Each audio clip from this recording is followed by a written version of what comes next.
an impudent, younger female boss. That was all she was to me. Caught in a sudden downpour, I got a glimpse of her true face. "Do you want to see more?" She provocatively whispers this, looking up at me, and I find myself holding my breath. "Do you want to come to my place?" Upon blurting out these words, her reaction was, "My name is Michael Collins, and I turned 28 this year. Bear with me as I share a little about my background and the path I've walked. I was born as a winner. If I name the company I've worked, everyone would exclaim, 'Oh, that one,' in admiration. I was born as the son of the president of the company. Even though I was the second son, my parents loved me without any favoritism. It was already decided by the time I graduated from elementary school that my older brother would take over my father's business. So, I had to find my own path. Both my parents were passionate about education. I didn't hate studying, and fortunately, I was better than most of my classmates. I realized I was naturally smart, perhaps like my father, around the time I was in high school. A gift I was born with. I never took it for granted. I didn't slack off in my efforts to meet my parents' expectations. There was a part of me that felt that I was slightly better. My brother was a kind person, but I considered him an ordinary man. His only exceptional quality was his kindness. My mother said, "That's an important thing," but I was dissatisfied with my brother. My brother, who had all the expectations of our parents and grandparents on his shoulders and was destined to take over the company, even though he was less capable than me. Back then, I must have been an insufferable, arrogant man. Looking back now, it was embarrassing. I reflect on it as the folly of youth. I earnestly wished that someday my parents would recognize my excellence and change their successor. But such a moment never came, and I graduated from university. Because I had such evil intentions, I wasn't very enthusiastic about job hunting. Still, I received job offers from more than 10 companies, including my first choice. While harboring dissatisfaction with the unresolved issue of inheritance, I was about to take my first step as a working adult. And then, I experienced my first setback in life. The company I joined as my first choice was a famous advertising firm. Once I joined, there were plenty of rich kids like me. The existence of me, who had always been in the spotlight, was quickly buried. I was disconcerted by the unfamiliar situation of not being the center of attention. I became increasingly anxious about not being able to control the situation as I had imagined. My inherently arrogant nature got in the way, and I didn't listen to my colleagues' advice, resulting in a disastrous mistake. It took less than 6 months for me to commit a terrible mistake. I can do everything on my own. It was a mistake caused by my arrogant belief. I stared blankly at my colleagues running around to cover for me and my boss apologizing to clients. I was broken from that point. The next day, I submitted my resignation. I never went to work again. I didn't want to interact with people anymore, nor did I want to meet anyone who knew about me. My worried parents arranged for a separate apartment for me, away from our family home. In a way, I was ousted and left my house, taking refuge in a provided apartment. Half a year passed, and I finally started going outside, but I wasn't in the mood for job hunting. I was unemployed. Every day, I focused on living lazily. I decided to live in a way that completely denied my former self. I continued such a lifestyle for a few years. I think I was able to return to society because of a series of small lucky events. The only entertainment for me during an Emilite period was movies. There was an art house cinema near my apartment. They showed slightly obscure films and old foreign movies in this small movie theater. At the end of the year, they also had all-night screenings, and it was a good art house cinema deeply rooted in the local community. One day, as I was buying a ticket as usual, there was a recruitment poster for staff at the reception. "Are you hiring staff?" As I received my ticket and asked, I was told they were urgently recruiting due to a sudden vacancy. At that time, I had no idea what kind of work an art house cinema does. They said it's a fun job if you like movies, and my interest was immediately piqued. I decided to apply for this job. The next day, I brought my resume. Immediately, I had an interview with the cinema manager, and I was hired on the spot. Everything went so smoothly, I remember feeling a bit scared.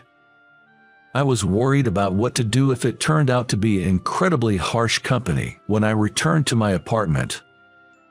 I was to start work from the day after the interview. I was quite anxious about what kind of job it would be on the first day. It seems that my work was publicity and sales. Publicity work included creating posters and flyers, creating displays within the theater, and exhibits. Outside sales involved purchasing and advertising the films to be screened. The staff was small and everyone was handling multiple tasks. "Hi, I'm Michael Collins. Nice to meet you." The person I bowed my head and greeted, my boss, was a girl who looked like a doll. I suppose I should call her a woman. But she really looked like a little girl. I was surprised again when I heard her age. She is 5 years younger than me. The cinema manager secretly told me that she dropped out of high school and was a part-timer. She seemed to have started working here after working multiple part-time jobs and being asked if she would like to work here. Her efforts after that were said to be tremendous. They also said she originally had good taste, and all the movies she purchased were hits. Now she's a famous super buyer in the industry. She and the cinema manager were in charge of my training. This is how I got a younger boss. A week passed in no time, with a younger girl as my boss. I was made aware of her abilities in this week.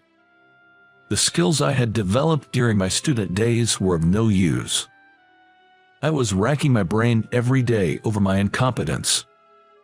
The cinema manager said, "Take your time to learn," but I had my pride as a man and as someone older. My enthusiasm ended up spinning its wheels and inviting failure. Every time that happened, she called me this. Junker. Junker became my nickname in no time. It wasn't sarcasm. I knew she was calling me that with affection. But for me, who had been going straight on the path to success, being called a Junker was also a humiliation. I'll take a revenge someday. This feeling would invite my next mistake. My boss, Claire, is as beautiful as a doll. She's short with a white complexion, giving her an overall delicate impression. But her inner character is robust. I've understood that painfully well over this past week. Generally, the people in this workplace are all quite quirky. The conversations here are often teetering on the edge of sarcasm. At first, I genuinely thought I had picked the wrong job. But after observing everyone for a while, I realized how naive my thoughts had been. What sounds like insulting banter isn't actually meant as such. And everyone is sincerely committed to their work. As a result, there might be arguments, but they're just temporary. Nobody engages in discussions that outright deny the other's opinions. Even as a newbie, they listen to my opinions and, although with a tinge of sarcasm, give me advice. The pace at which employees grow in a workplace where there's no need to pretend to know everything seemed different. "Michael, have you finished ordering the flyers?" As soon as she returned from the client meeting, Claire threw instructions my way. It's all good. The submission is done. Not bad for a Junker, Claire said and placed a gift, a cafe latte from a convenience store, on my desk. I guess she remembered that this is the only thing I drink when we are on outside calls. From the other desks, voices of complaint rose. Why don't we get anything? Don't be a baby. Go and buy it yourself. Even though everyone else is older, Claire is relentless. She's equally tough with the theater manager, making her practically the most powerful person here. I somehow feel a bit spoiled, but the theater manager laughs it off, saying that's just how it is with newbies.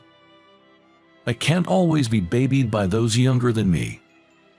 I pledged to myself, sipping the cafe latte. Sales is part of my job too. One day, I had an outside sales job.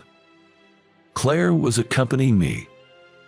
I had gone out with the cinema manager a few times, but this was my first time with Claire, and I was a bit nervous. To get me accustomed to going alone in the future, we visited a few ticket booths and bookstores. It had been sunny since morning, and the weather was nice, but after visiting about 5 places, the sky started to darken. It might rain. Do you have an umbrella? I don't usually carry an umbrella. Claire looked up at the overcast sky with a hint of anxiety. I realized I had never seen her carry an umbrella. I was about to ask why she didn't when suddenly, heavy rain began to pour.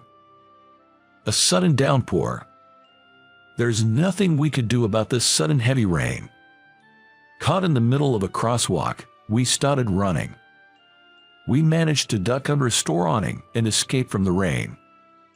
Though we were soaked in the rain for just a few seconds, we were thoroughly wet from head to toe. I heard Claire click her tongue in annoyance. With a look of irritation, she took out a handkerchief to wipe her wet hair. Her makeup seemed to have smidged a bit from the rain. This sucks, she cursed, kicking my leg in frustration. I'm not the one who made it rain, you know. What? I looked down at Claire, and I felt a sense of discomfort. There was something different about her face. Her makeup was smeared, I think, but there was still something off.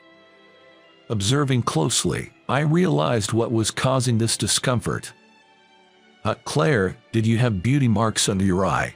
She must normally conceal them with foundation or concealer. 3 beauty marks lined up under her left eye. It felt like I had just discovered a secret about Miller, and it gave me a little thrill. Want to see more?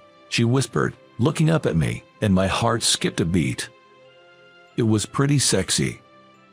I was smitten by these suddenly revealed beauty marks. I've always had a thing for beauty marks. I'm well aware of it. Unconsciously, I moved a little closer to Claire and looked down at her.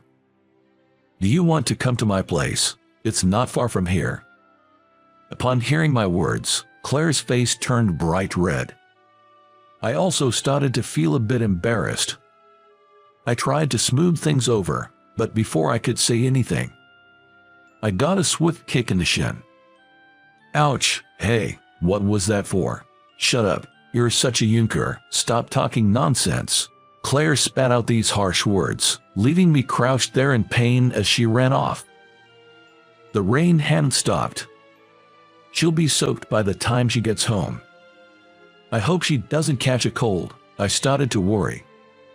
When I returned to the cinema, Claire had apparently gone straight home and wasn't back at the office.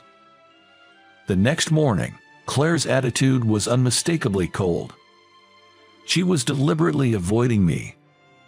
She wouldn't look at me, and her greetings were half-hearted. Even when I tried to discuss work, she handed tasks off to other seniors. She was systematically excluding me from her territory. Other staff members started questioning me. Hey, what did you do to her? It made things uncomfortable. During lunch break, I finally caught up with Claire, but she still wouldn't look at me. In a corner of the hallway, out of sight from other staff members, I confronted Claire. Why are you avoiding me? I'm not avoiding you. You're just imagining things, Junker. She glared up at me, and I couldn't help but recall what had happened the day before. As I gently rubbed the area under Claire's left eye with my thumb, the 3 hidden beauty marks reappeared. She glared back at me, not resisting my touch. Suddenly, my memory started to rewind. I had seen these beauty marks before. This was back when I was still a college student. Back then, I was arrogant and unlikable. I thought I was superior and couldn't imagine making a mistake. Both my classes and my social club felt like playtime, and I spent my time there aimlessly. There was a tavern that our club always used.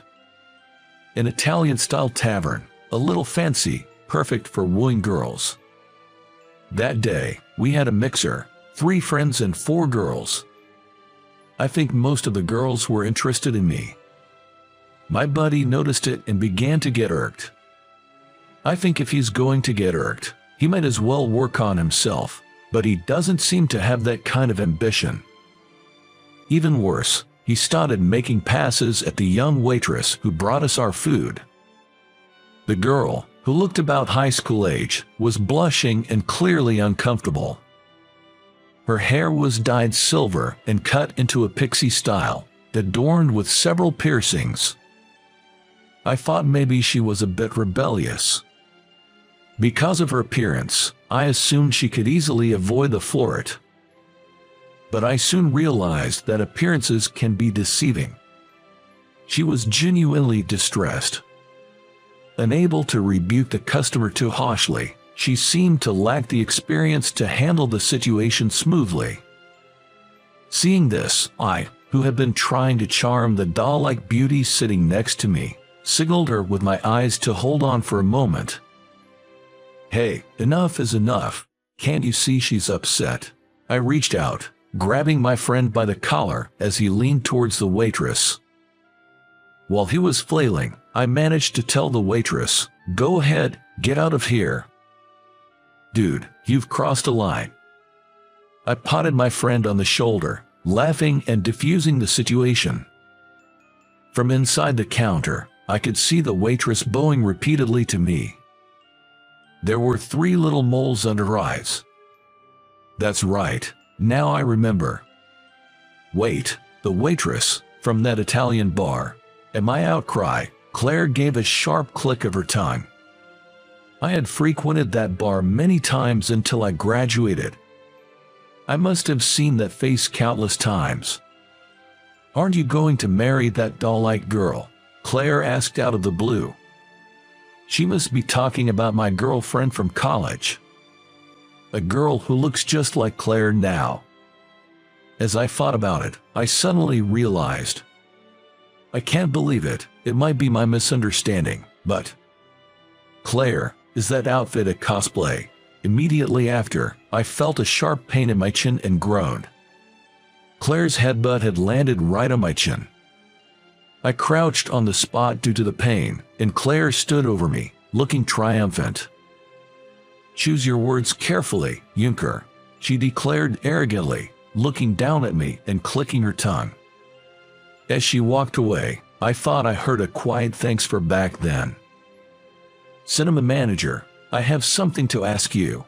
I burst into the cinema manager's office and shouted that. The cinema manager laughed and said, "Oh, you've found out, huh?" According to him, he hired me because Claire wanted him to. Apparently, she asked him to hire me because I was her first love who helped her out, and now I was unemployed and struggling. Apparently, they even timed the job postings for when I was buying a ticket. I have been played by all the staff of this art house cinema. Claire had remembered the girl I was with at the time and tried to dress like her, she explained. It wasn't exactly cosplay, but it wasn't far off. The cinema manager laughed as he told me that Claire had sworn them all to secrecy about her change of appearance and everything else. Everything had been orchestrated by Claire. How roundabout. And yet I thought how endearing she was. The next day, Claire was back to the girl I remembered. It seems her black hair was a wig. Sporting a very short haircut with numerous piercings, slim black pants, and a white t-shirt. If she appeared like this for our reunion, I would have recognized her immediately as Claire. Claire, completely back to her old self, acted as if nothing had happened. During lunch break, I gently ask her as she stuffs a pastry into her mouth at her desk. "So I heard I was your first love. Have you always liked me?" Claire gave me a stern look and clicks her tongue. Then she turned her face away and said, "I hate you now." Caught off guard by her less than sweet response, I find myself saying, "What?" in surprise. Then, Claire, with a mischievous smile, turns her face towards me. "You're a real Junker, you know." Her lobes were slightly red. "Well, I guess I better graduate from being a Junker then. Please reconsider once I do." As I pet Claire's head, the headbutt comes flying into my side. Groaning and hunched over in pain, I stay crouched. "You're so cheeky for a Junker." Leaving those words behind, Claire walked out of the office. But I suppose I can wait. I didn't miss the words she added in a small voice. The day she would stand next to me wearing a wedding dress seemed a long way off. So, what did you think? Subscribing the channel and it gives me the motivation to create more content. See you in the next video.